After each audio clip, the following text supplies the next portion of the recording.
Hi, everyone. Welcome to the NHGRI H3 Africa DNA Day speaker webinar. My name is Jennifer Troyer. I'm a program director at the National Human Genome Research Institute here at the National Institutes of Health in the United States. I see we have people joining from all over, so thank you very much. Good morning and good afternoon and good evening, depending on where you're from. So we're very pleased to have you all here for this DNA Day event. Here in the US, DNA Day is officially April 25th, but at the Human Genome Research Institute, given our interests in genomes, we celebrate for several months and are really happy to think about and celebrate the ways in which genomics can mobilize, energize, and empower communities. We like to engage educators, students, to think about innovative and collaborative ways to really discover the way in which genomics helps us realize the promise of our shared humanity and also our connection to the natural world. So as part of this, we have been for the last 3 years having joint DNA Day events between NHGRI and H3 Africa. So I'll tell you a little bit about H3 Africa for those of you who don't know. Human Heredity and Health in Africa is an initiative that's been ongoing for the last 10 years and is sort of in its final wrapping up stage, 10 years of enabling genomics in Africa. It is a joint effort between African scientists, the NIH, the Wellcome Trust, and the Science for Africa Foundation, and has really been about building capacity in terms of human capacity, in terms of infrastructure, and also collaborations throughout Africa to ensure that there is participation and benefit to African communities in genomics research. And so the projects, there are 51 overall, and some of them are training, some of them are research, some of them involve ethical, legal, and social implications research, which brings me to our speaker today. I'm very pleased to introduce Dr. Nchangwi Syntia Munung. She's a research fellow at the Faculty of Health Sciences at Cape Town in South Africa, and her work really has been involved in exploring issues of justice, fairness, equity in genomics, global health, infectious disease control, and the use of emerging biotechnologies in sub-Saharan Africa. So we're very excited to hear from her today. Without further ado, I will turn it over to our speaker.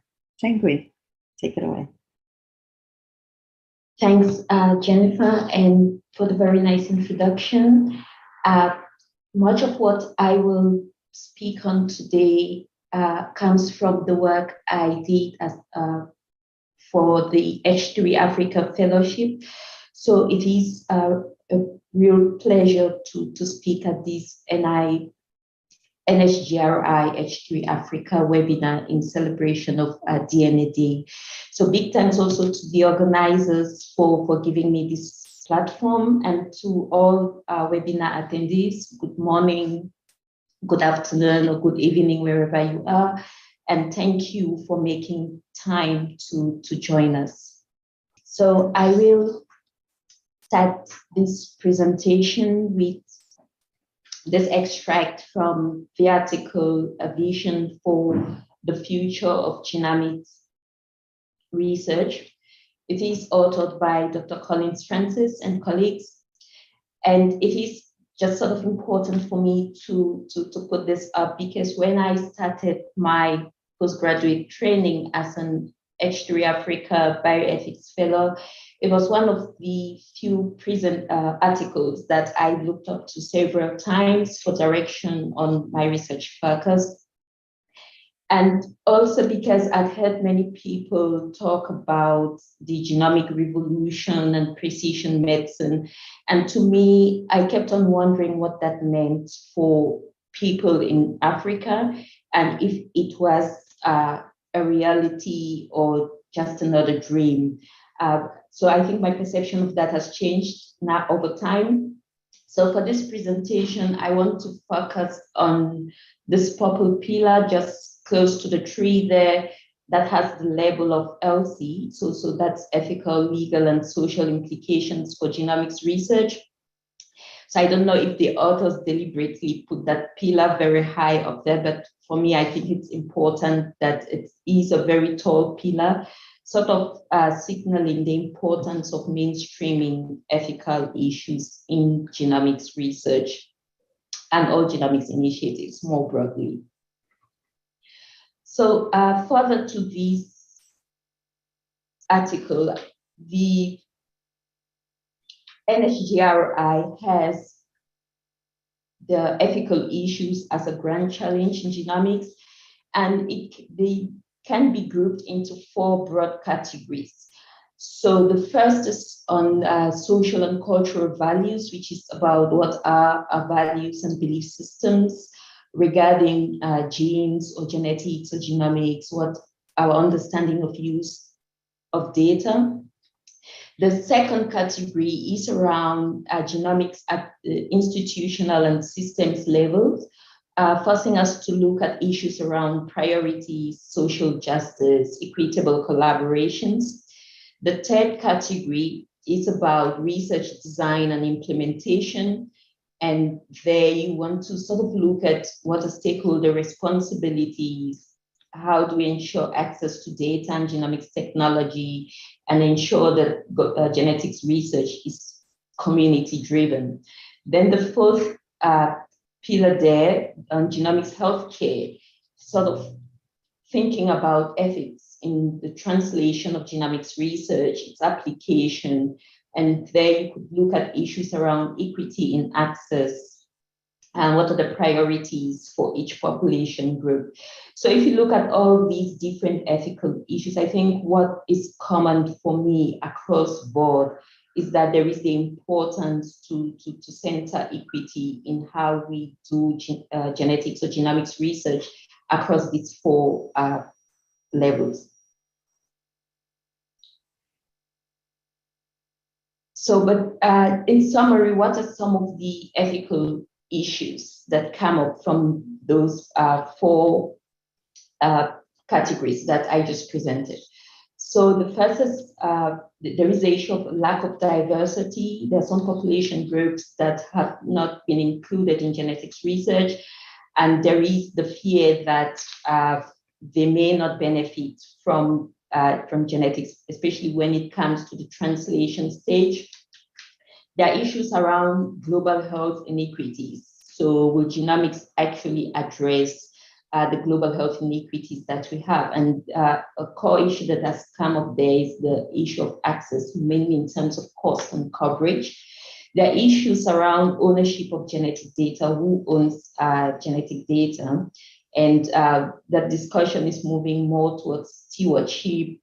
Then there are issues around research and development for genetics, on intellectual property rights, benefit sharing. Then you have stigma, privacy, and then consent models, which consent models are more appropriate. So, and there are very different consent models that have been proposed. There is broad consent, tiered consent, dynamic consent, and others.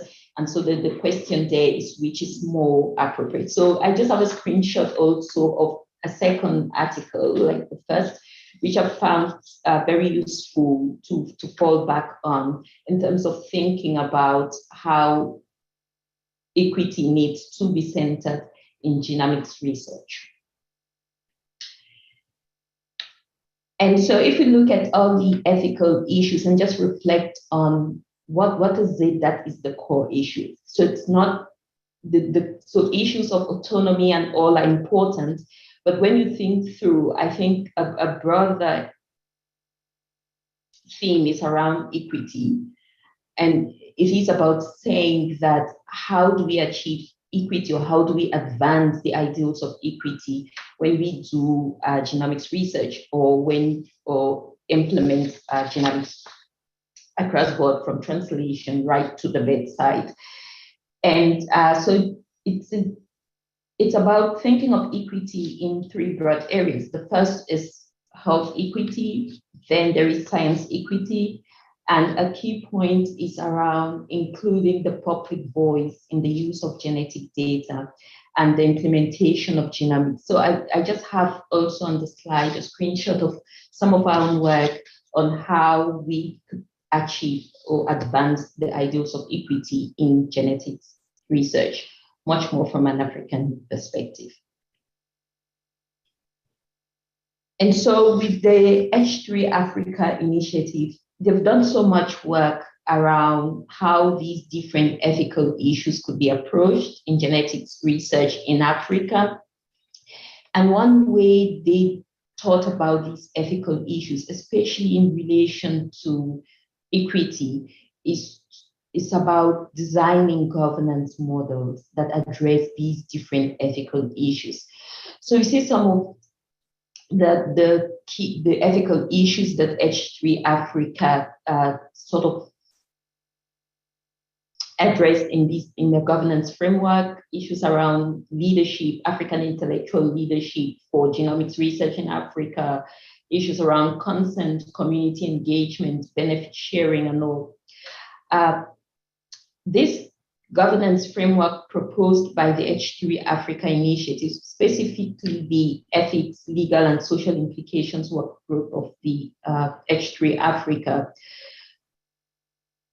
In the development of that framework, what came forward more strongly is how do we get an African worldview? How do we get a framework that is informed by African values, that is centered around communal values, that is at the forefront of most, that will guide action, that guides the everyday life of people on the African continent.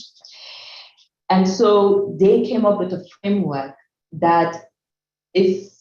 which the core foundation of that framework was solidarity, reciprocity, and consultation. So building on the development of that framework. So as I mentioned before, one of the issues that came up in the development of that framework was, could we have an African worldview that could inform equity-oriented governance of genomics research, especially in the African setting?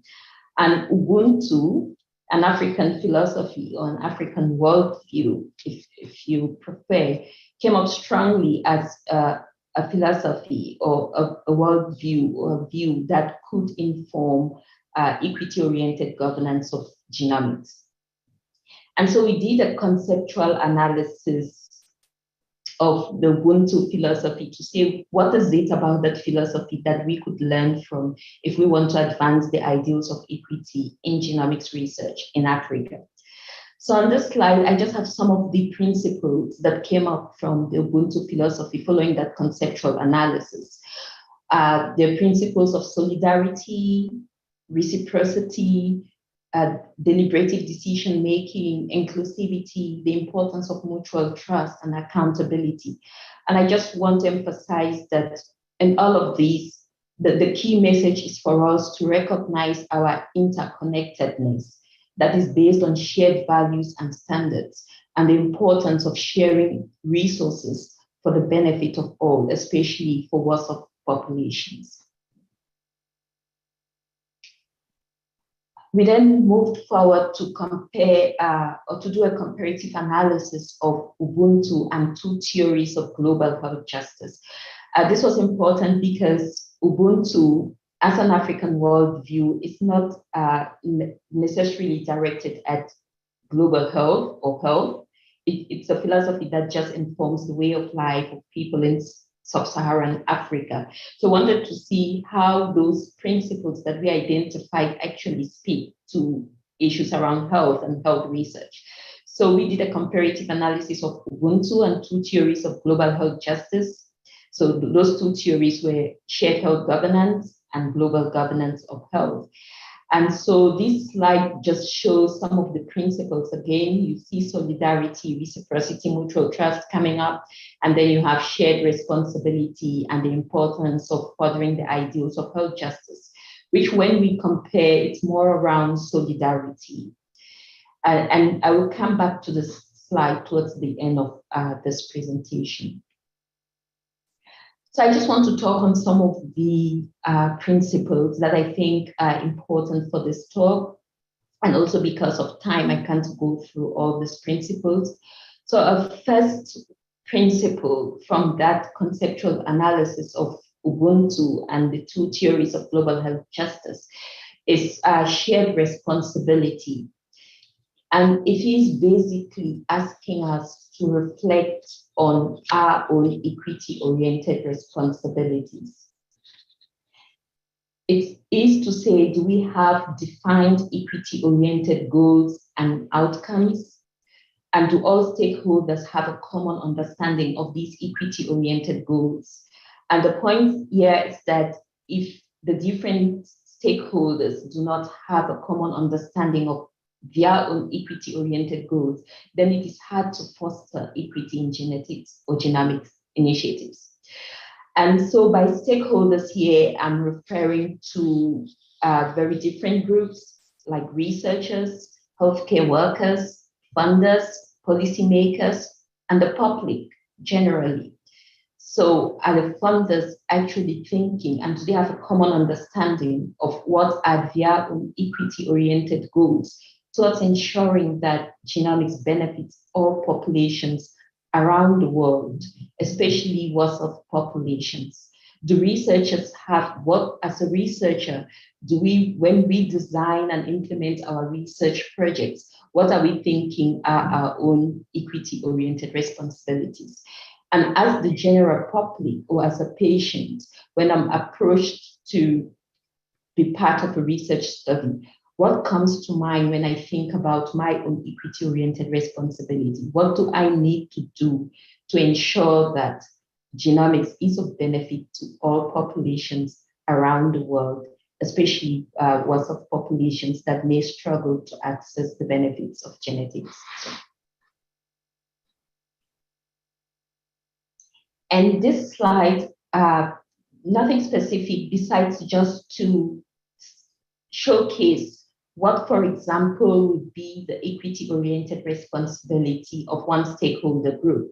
And the stakeholder group I've chosen here on purpose is African researchers. So as an African researcher, for example, or as an African, or as a researcher that belongs or that does work with a minority group or population in anywhere in the world, when you design your own study, what are your equity-oriented responsibilities? And these are some of the things to think about.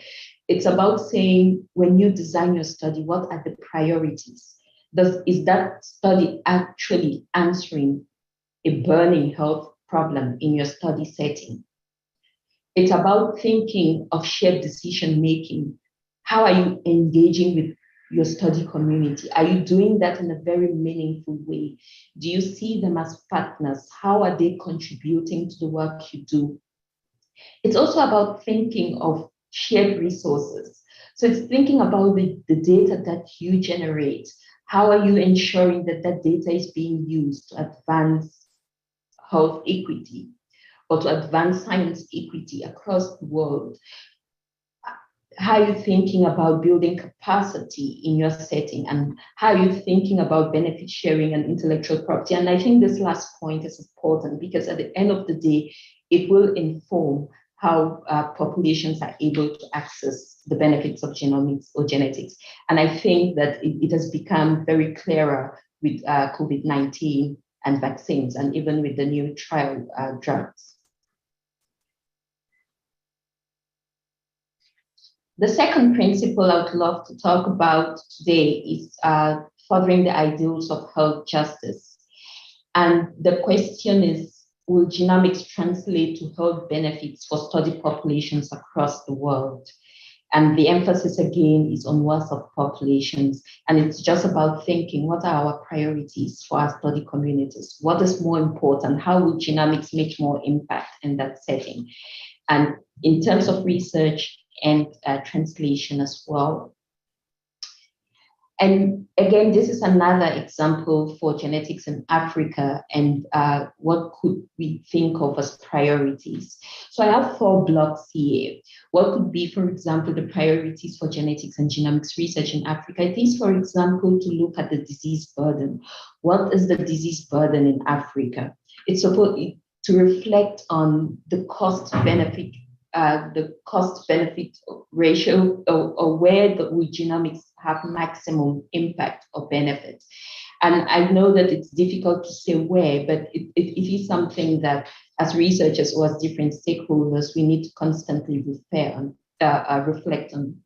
Then there are issues around human and infrastructural capacity for genetics. And this is both across continents, so that's globally, and even within our own countries. How are we ensuring that capacity building across board, that no one place is getting more than the others and others are left behind and unable to harness the benefits of genetics research? Then it's about thinking of knowledge translation, knowledge generation and translation. Are we training personnel across board, not just for research, but at the bedside? So are we ensuring that we are training medical geneticists, genetic counselors, in addition to the genetic researchers that we are training, such that we can move from research to bedside very seamlessly? And the last block, I think it's very important, is about thinking of how are we engaging the public? What's the level of awareness of genetics and genomics in the general public? Are they making significant contributions? Not just, and this is not just about community engagement, it's about saying what is their input to our own research or the genomics initiatives that we develop. The third principle I would love to talk about is shared resources. And I think it's really, really important that we look at how we creatively distribute resources, because if we do not think about it, then we inevitably widen inequities. So, and what are these resources? They're very different. It could be data, it could be genetic data that has been generated, and it's thinking about our data sharing attitude and practices. What is stopping us from sharing data, and how long do we keep data? So, and I know that there is a lot of discussion around that and why people may be unwilling to share and all of that. But we really need to think that at the end of the day, how do we do it in a way that benefits the person on the street or WhatsApp populations sitting somewhere hoping that this work brings them some health benefits? It's about thinking of our intellectual property models. Are we going for models that will allow people to be able to access genomic technologies, especially at affordable prices? It is about looking at benefit sharing mechanisms.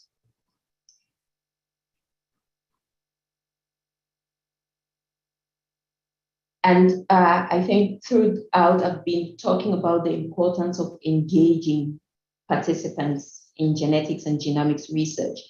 And I think what we are learning so far is that the patient or the public broadly wants to be seen as an equitable partner. And what does that mean? So I think that what we are learning is that the patients and the public would love to contribute to priority setting. They want to have an input into how their data is being used. They want to hear about genetic results or the results of genetic research.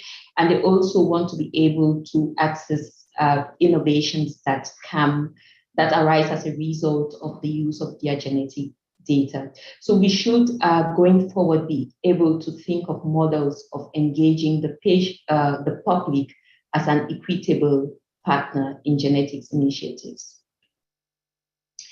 Not sure I'm good I'm doing with time, but I just wanted to look at an example of how we could advance the ideals of global equity or of science and health equity in genetics. And I'm putting an example here for tuberculosis, which is a disease with a very high burden in sub-Saharan Africa, and even even in high-income countries. It's a disease that's very common in worst of populations. And how are advances in genomics really informing TB care, and have populations in Africa that experience a high burden of TB able to access genomic technologies for their TB care? And so we want to look at health system strengthening for TB genomics. Are we doing good at that? How are we sharing genetic data? What are the benefit sharing guidelines and intellectual property models that would support low-cost innovation for TB genomics? What are the policies for sharing pathogen genomics data? And how is that sort of informing or impact on advances in TB genomics for populations in sub-Saharan Africa or worse of populations more broadly? The second and last example is on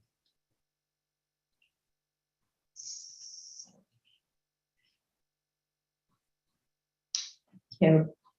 I think I messed up with my slides, sorry. I was talking about the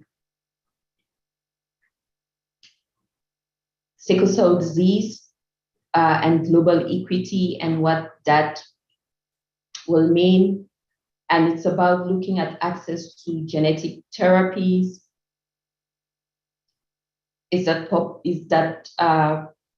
How are we faring in terms of access to novel therapies for sickle cell disease, novel genetic therapies for sickle cell disease, both in terms of research and when it gets to the clinical trial level, and also when it is available. Also, there is the issue of the workforce diversity in terms of care for patients with or persons with sickle cell disease, and how are we engaging the public more broadly.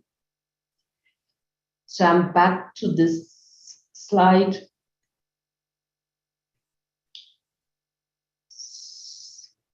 Sorry, just wanted to. Right, so I hope this is working. So I'm back to the slide again, which is about a reflection of our equity-oriented responsibility. So what should that lens look like? So irrespective of what stakeholder group you belong to, it's about thinking what, in your own activities, how are you furthering the ideals of health justice? How are you ensuring that there's shared decision-making? How are you ensuring that there is accountability, there is transparency, and mutual trust? So much of what I've presented today is joint work, and I want to thank those who've mentored me all through. In the slide, I thank many thanks to the National Human Genome Research Institute and H3 Africa for inviting me to give this talk. And thank you for listening. Okay, thank you so much for a very interesting presentation, Dr. Nchangwi. I have so many questions myself, but I think I'm going to give people time to digest what you just presented, but also to tap the questions in the Q&A box, and then I'll throw them to you. I think it's a very timeless presentation. We do need these conversations, especially trying to transform and radically change the genomics research, not just in Africa, but globally as well. So we do need African representation. I think I'll start with a few things to sort of ask you, because I think it's all in my mind, but I hope I'm going to make a bit of sense. You kept on using a word equity. And in my mind, I'm thinking, okay, some people use it interchangeably with equality. And I just wanted to sort of touch on that. In terms of science and health research, genomics sort of research, what's the difference or similarities between the concept of equity and equality as well? Thank you. Great. So I think that if I use the example of resources, so if you think of equality, it's about sharing the same, giving equally. So in that sense, then someone who has access to more resources, if you share it equally, then you simply take them to a higher level, right? So you do not address the issue. But if you say, yes, this person has more resources than this person, so I give the person with lesser resources more, so that they gradually get to the level of the person who has more resources, then that is equity. So you're really just trying to say, I'm taking someone from the WhatsApp level to a certain level where they can be able to compete with those who already have more resources. Thank you so much for those answers. And there's like questions that are coming up. I'm going to read them to you now. There's one question from Ali, who's saying, thank you so much for your talk. You mentioned the importance of understanding multiple stakeholders' equity-oriented goals. How can stakeholders work to better understand one another and hold one another accountable? Thanks, Ali. That's a difficult question, but I think it will be, if they need to work together, there are two things. The first is about building trust, and which is something I've always found difficult to talk about. Like, what does it really mean to build trust or foster trust? But we know that it is important. But I think what is key is for working together towards your own equity-oriented goal is shared decision-making. And by shared decision-making, I think two things. It's not just saying we brought you to the table. It's about inclusivity. It's about qualitative equality. So it is about saying, whose voice is there? Whose voice are you bringing to the table? Are we bringing the same voices? Are we bringing voices from populations that have not been represented in these discussions? And if we are doing it, are their voices actually informing policy, or are we just ticking another box? So I think they can only work, the best way to work together towards achieving their equity-oriented goals is actually adopting a shared decision model. But that shared decision model must be informed by inclusivity. It must be informed by willing suspension of disagreement. It must be informed by qualitative equality. So making sure that different voices come on board, not the same voices all the time. Okay, thank you so much for that answer, Dr. Nchangwi. There's a question from the audience. This one is anonymous, and they're asking, are DNA companies who provide lineage genetic testing a part of this conversation?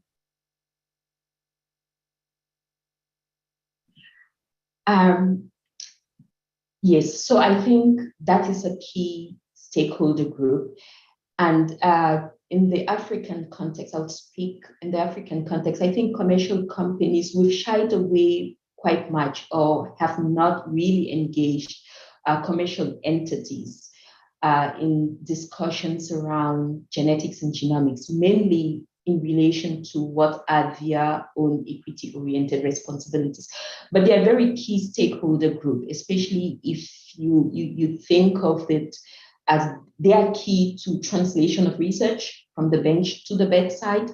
And so we must be able to engage them. And I see them coming through around issues of intellectual property, around issues of cost, so that everyone is able to access it at an affordable rate. And what other area would it be? So there are key stakeholder group that should be engaged, but have really not been involved in these discussions on equity and genetics research, especially in the African continent. Okay, thank you so much for that. I think there's a question now from Roseanne, which speaks about Ubuntu, which is something that I also wanted to ask on as well. Roseanne says, thank you for your talk. From your perspective, are there any countries with genomic governance frameworks that successfully incorporate aspects of Ubuntu principles currently that can serve as models going forward? Great. I think that many African countries, their policies tend to sort of be centered around principles of Ubuntu, like solidarity. But for genetics, the South Africa Human Genetics Initiative, I'm not sure precisely, but actually published an article on the governance of genetics research in Southern Africa more broadly, and how they would love to see genetics research going forward. And Ubuntu was one of the things that they mentioned strongly in that article, including, so they talked about principles like solidarity and how our interrelatedness is important in seeing how we move through genetics. But in terms of national policies, no. But there is also the issue that many African countries do not have specific policies on genomics or even health research broadly. So there is that gap. So Mohammed Jibril in the Q&A is asking, and I quote, access for genomic technology for affordable prices, that's in inverted commas. So having this as a goal, what would be the best measures to achieve this goal? Okay, thanks, Pablo and Jibril. So I think it will be about thinking of what intellectual property models will be better. So what patents are we going for and all of that? It should be models that really allow for the development of low-cost innovation. And I think, again, it's thinking about, we could learn from COVID vaccines, how some intellectual property models actually prevented people in low and middle income countries to be able to access vaccines. And it's taken a lot of advocacy for that to happen. So basically thinking about our IP models. And I think South Africa also has much story around that for access to ARV therapies, where intellectual property models that do not support low-cost innovation or production can actually prevent access to essential therapies or new innovations for people in resource-poor settings. And there's a question now from Godfrey Tangwa. Regarding sharing and equity, how is this to be ensured in Africa for externally funded, profit-based research?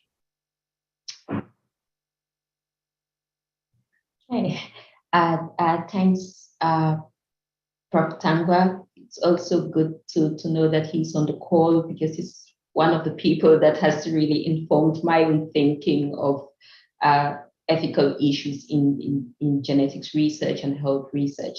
So thanks, Prof. Tangwa, for attending this talk. And as usual, you ask a difficult question. How do we ensure that we advance equity if we have externally funded profit-based research? And again, I think it's about shared decision-making, and also about African researchers really reflecting on their own responsibilities, especially when they sit on the table with funders, when they are in those meetings, to be able to say to the funders, listen, we know that you are bringing in these resources, but these are the needs for populations in Africa. And I think that happens sort of within H3 Africa. We've really seen some progress in that area that many initiatives can learn from. And I think I would leave that responsibility to African researchers. They should be able, when they sit on these decision-making tables, to be able to say, this is what we need at the level of the continent. This is what our people need. This is what my study community needs. Can you then direct resources or the funding towards this specific priority? Because that is what is needed at this time. But also, it's, again, I mentioned the willing suspension of disagreement. for the funders also to be able to say, yes, we are listening, we hear you, and we are able to make these changes to accommodate that for the benefit of populations in Africa. Thank you so much for that. We still have time for questions, so please do type in the Q&A. There's a question. Could you speak more about partnering with communities in terms of the questions we ask at various stages of the scientific process? That's from Ali. Okay, thanks, Ali. So I think in the past 2 years or so, it is one of the things that I've struggled with, and that we have been trying to address as part of the Sickle Africa Data Coordinating Center, is to really say, what does it mean to engage the community or the public as partners in research? Because I think generally we have focused on community engagement, which is very, very important, but is that sufficient? So I think I do not have a direct answer to that question, but increasingly we've seen patient support groups actually want informing priorities for research consortium. Being able to voice out to say, no, we want to be able to see research on this, because you have been collecting data. We always see you here requesting to do research, asking us to be participants, but we've never sort of know what you're doing, what are the outcomes. But could you sort of look at what a gene therapy, for example, because we are interested in gene therapy, would love to hear some research around gene therapy. So that's informing priorities. I think increasingly also people want to inform how they want a voice in how their data is being used, but we need to identify models. And so one of our new projects, public engagement in big data and genomic medicine, PubGem Africa, will be looking at what are some of these ways of equitably engaging the community or the public as partners. And we hope that we are able to make some progress in that area. Thank you. There's a quick question from the audience. Are you familiar with the book named Medical Apartheid by Harriet A. Washington? If so, can you comment on it? Sorry to disappoint. I don't. I think we should both jot it down to find it, because I think it sounds interesting. I also don't know the book, and I think I'm going to jot it down to read later on to see what it's about. But it sounds relevant to your presentation. Thank you so much to the audience member who suggested that. But Pabalo, could you just drop an email with the title of that book as well? Yes, I will. I'll save it while I'm. Yeah. So now there's a question from Jennifer. It's a very loaded question. It's quite long, so hopefully you're ready. Jennifer's asking, can you please talk a bit more about benefit sharing? What are the benefits of genomic research? How do you value and share knowledge even when how do you value and share knowledge even when there is no product or financial gain? And lastly, what about when there is a discovery, of course, but no affordable treatment available? So that's a bit loaded, but please try to break it down. Okay. So, sorry about it. I think benefit sharing almost seems like a very contentious, or at least a very difficult ethical issue in genetics, that we keep on going round and round about it, and it's just really difficult to find exact solutions to the issue of benefit sharing.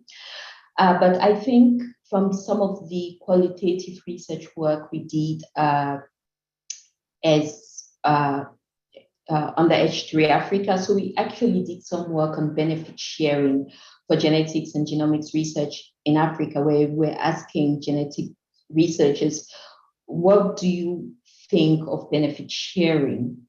And what do you consider to be benefits? So the answers were really, really diverse, but there are different types of benefits that came up from that study. There was people thought of capacity building as a benefit. People thought of employment as a benefit. People thought of giving social amenities to communities. So sometimes, like, how is that could that research support that community with maybe a health center as a benefit? But there was also the issue of profits. So I think one of the things that came up strongly was that no one actually shied away from talking about the importance of sharing the profits that may arise from the use of genetics data within a particular community, or what that means. So, and so irrespective of what we think of as benefits, I think the first thing is we should be able to share information with communities, with our study communities. I think that's the very least we can do. And sometimes we think that it is not important, but I think from studies that are coming up, that is really a key thing. So it's just going back and saying, you remember we did this study on sickle cell disease, we did this study on tuberculosis. This is what we found. So it may not change practice now, but we are coming back. And it's also about respect for communities. So even when there's no financial gain, we should be able to do that. Then there is also the issue of capacity building. I think what is left from like the H3 Africa project, many people, in terms of the next of training, the researchers that have been trained, the infrastructure that has been developed, many people consider that as a benefit. So there is no financial gain on that, but that's a benefit. And what about when there is a discovery of cause, but no affordable treatment available?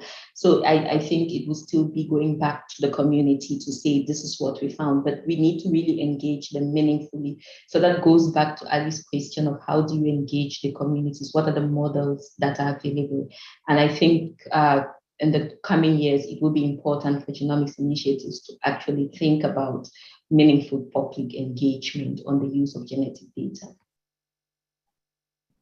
Thank you so much. We have about 12 minutes left and questions are coming up now, but it's fine. We still have a bit of time. There's a question from Kidis Bobosha, and it goes, thank you, Cynthia, for the nice presentation. One of the areas that needs focus, as you mentioned, is public awareness about genomics. Do you think there's an improvement in Africa?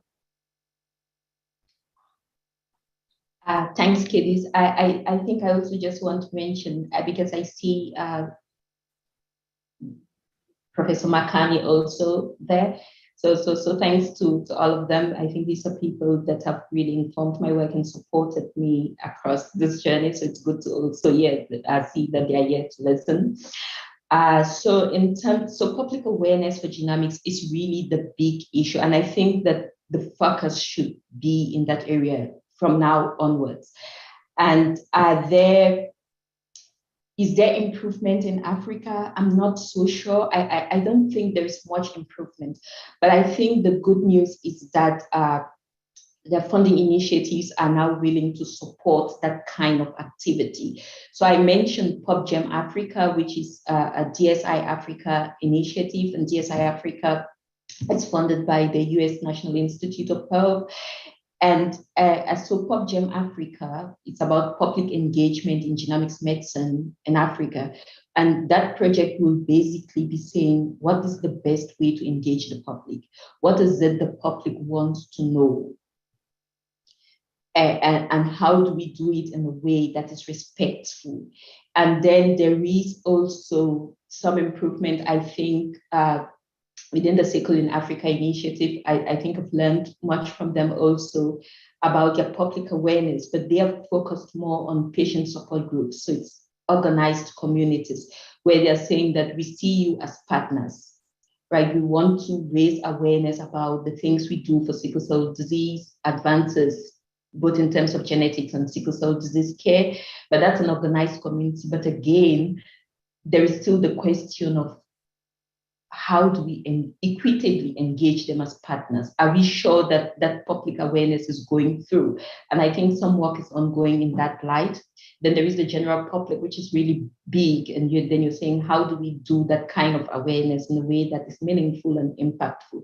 But I think in the next 5 years, we are going to make progress. That is the good news. And hopefully things will change and we'll see much more of a public voice in genetics or genomics initiatives. There's another question from Professor Julie Makani. Shout out to her as well. Greetings, excellent talk, Dr. Nchangwi.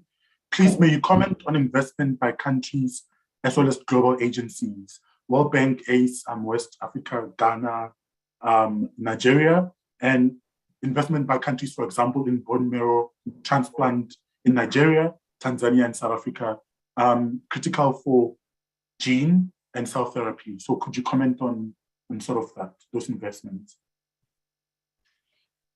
Thanks. I almost want to send that question back to Prof. Makani, because I think she's the best person to answer that question. It's not an area I'm familiar with, but I think that I've seen some bone marrow transplant initiatives in Tanzania and South Africa. There is very little investment. I think we need to be honest on gene therapy in Africa.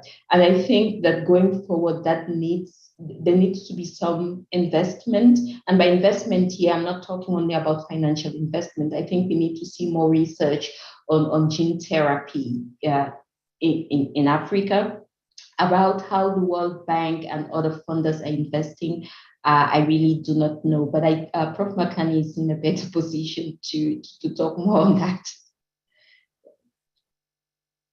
Okay, thank you. I don't know if Dr. Makani would want to answer now, or she can tap in the Q&A and then I can paste it for everybody. But just quickly, there's a question also. Do you have any advice for the next generation genomics workforce as they pursue this field of research? Thanks. I think my first advice would be to democratize science. So democratize genomics. And that really means that, so it's not just about opening it up to different stakeholder groups. It's about letting everyone have a voice in an equitable manner. So there is about having a voice, and it's about having a voice in priority setting. So I think that the next generation of genomics workforce should be able to sit and say, what are the priorities for genomics in my setting, in my study community? Where will there be more impact? The second thing for the genomics workforce is to be able to say, how do we start moving towards, especially in the African context, moving towards the application or translation of genomics research. Then there is also, I think, where there is a gap, I think in Africa, I think I'll just draw my examples from the sub-Saharan Africa, is the healthcare workers. How are they, do we have healthcare workers that have a good knowledge and awareness of genomics? And so we're thinking of the medical doctors, we're thinking of the nurses.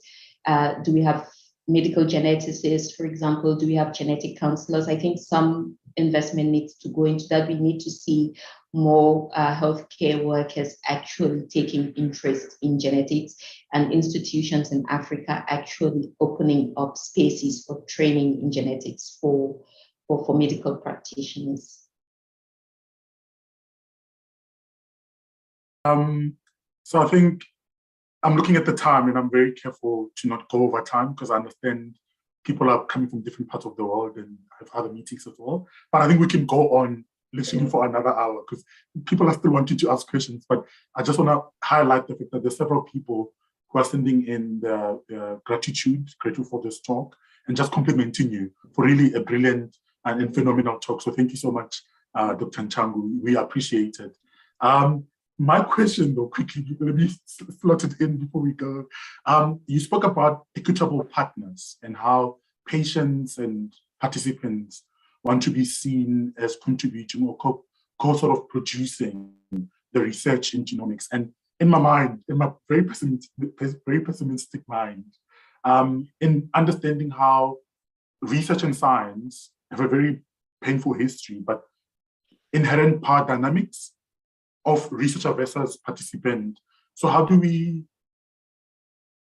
powerfully and meaningfully include and make sure that people are actually equitable partners, not just in words, not just in pretending that it's all kumbaya and it's all perfect, but we actually do the shadow and groundwork of making sure that people are part of the processes and the research that we produce.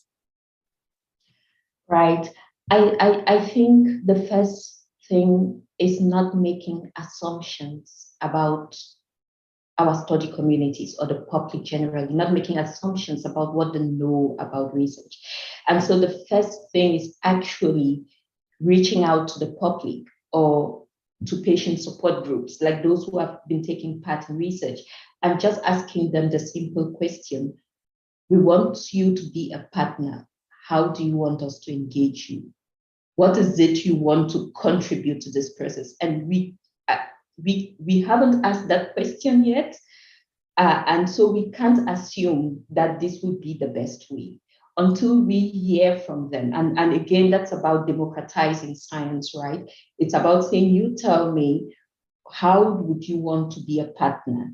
And then me listening to say, okay, I hear you. This is how we go ahead forward. So it's about co-creating what model would work, not about one stakeholder group sitting there and saying, this is how public engagement works.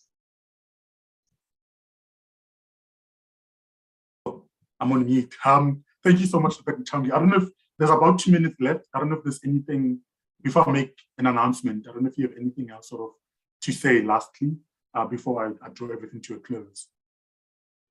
No, I think it's really just to thank the NHGRI and H3 Africa for inviting me to give this talk, but a big shout out to all those who attended this webinar. Really, really appreciate that. Thanks, Pabalo.